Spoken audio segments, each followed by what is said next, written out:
حضرت علی رضی اللہ تعالیٰ عنہ کا فرمان ہے کہ جاہل کے سامنے عقل کی بات مت کرو، کیونکہ وہ پہلے بحث کرے گا اور پھر اپنی ہار دیکھ کر دشمن بن جائے گا۔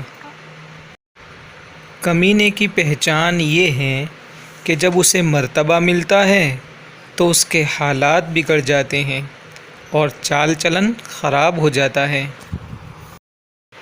اگر کوئی تم کو صرف اپنی ضرورت کے وقت یاد کرتا ہے تو پریشان مت ہونا، بلکہ فخر کرنا کہ اس کو اندھیروں میں روشنی کی ضرورت ہے اور وہ تم ہو۔ نیک لوگوں کے ساتھ بے ادبی سے پیش آنا بدبختی کی علامت ہے۔ لوگوں کے ساتھ اس طرح مل کر رہو کہ اگر تم مر جاؤ تو وہ تم پر روئیں، اور اگر زندہ رہو تو تمہاری طرف مائل رہیں۔ ایک دوسرے سے بغض نہ رکھو، کیونکہ یہ ہر خیر و برکت کے زوال کا باعث ہے۔ جو ذرا سی بات پر تم سے الگ ہو جائیں، دوست نہ رہیں، تو وہ دوست تھا ہی نہیں۔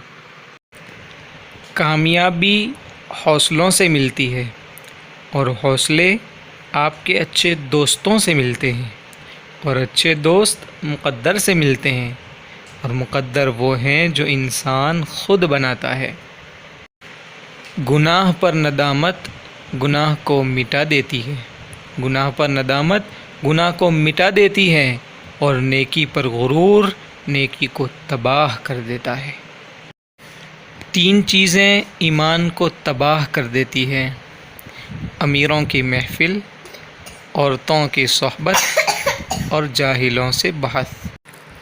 ایک مرتبہ ایک یہودی نے حضرت علی رضی اللہ تعالیٰ عنہ سے پوچھا کہ تمہارا اللہ نظر کیوں نہیں آتا؟ حضرت علی رضی اللہ عنہ نے فرمایا کہ تم سورج کو غور سے دیکھو۔ اس نے کہا میں اس کو نہیں دیکھ سکتا۔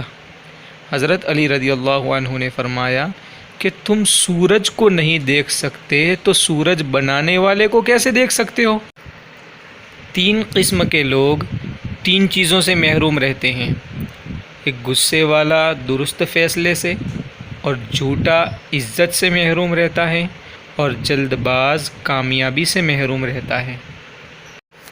یہ مت سوچو کہ اللہ تعالیٰ دعا فوراً قبول کیوں نہیں کرتا، بلکہ شکر کرو کہ اللہ تعالیٰ ہمارے گناہوں کی سزا فوراً نہیں دے دیتا۔ رزق کے پیچھے اپنا ایمان خراب مت کرو، کیونکہ رزق انسان کو ایسے تلاش کرتا ہے جیسے مرنے والے کو موت تلاش کرتی ہے۔ مزید معلومات حاصل کرنے کے لیے ہمارے چینل کو سبسکرائب کر لیجیے۔ شکریہ۔